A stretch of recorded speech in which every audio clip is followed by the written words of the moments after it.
Hotel লেকশোরে আসন্ন ত্রয়োদশ জাতীয় সংসদ নির্বাচন ও জনপ্রত্যাশা শীর্ষক এই আলোচনা সভার আয়োজন করে বিএনপি। এতে অংশ নেন পেশাজীবী ও বিশিষ্টজনরা। এতে লন্ডন থেকে ভার্চুয়ালি যুক্ত হন বিএনপির ভারপ্রাপ্ত চেয়ারম্যান তারেক রহমান। দলের মহাসচিব মির্জা ফখরুল ইসলাম আলমগীরের সভাপতিত্বে অনুষ্ঠানে আলোচক ছিলেন স্থায়ী কমিটির সদস্য সালাউদ্দিন আহমেদ, ডক্টর মঈন খান, সেলিমা রহমান এবং তারেক রহমানের উপদেষ্টা মাহাদি আমিন।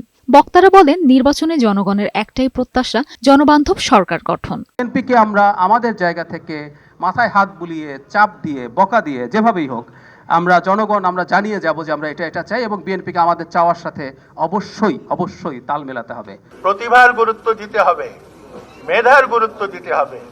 কোনো একজনকে পেলাম, ব্যক্তিগতভাবে আমার পছন্দ, সুতরাং তাকে পার্লামেন্টের মেম্বার করতে হবে। এই মানসিকতা থেকে বেরিয়ে আসতে হবে। গঠনমূলক, কনস্ট্রাকটিভ এবং প্রয়োজনীয় কিছু উদ্যোগ তিনি নিয়েছেন, যেগুলো আমাকে খুব আশাবাদী করেছে। আমি মনে করি সারা জাতির আশা আকাঙ্ক্ষার প্রতিফলন ঘটেছে তার কর্মপদ্ধতিতে। মির্জা ফখরুল ইসলাম আলমগীর বলেন, রাষ্ট্র পরিচালনায় পরীক্ষিত দল বিএনপি।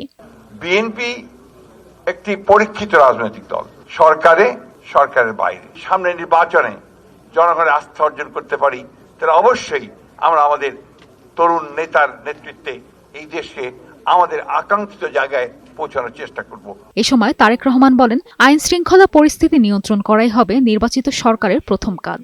যারা আগামীতে নির্বাচন জয়ী হয়ে সরকার গঠন করবেন, প্রথমে একটি বিষয় বোধহয় এনশিওর করতে হবে, সেটা হচ্ছে রুল অফ ল, মানুষের নিরাপত্তা বা আইন শৃঙ্খলা, এক বাক্যে যা আমরা বলি। এই জিনিসটাকে প্রথমেই বোধহয় আমাদের চেষ্টা করতে হবে সর্বশক্তি দিয়ে এটাকে এনশিওর করার।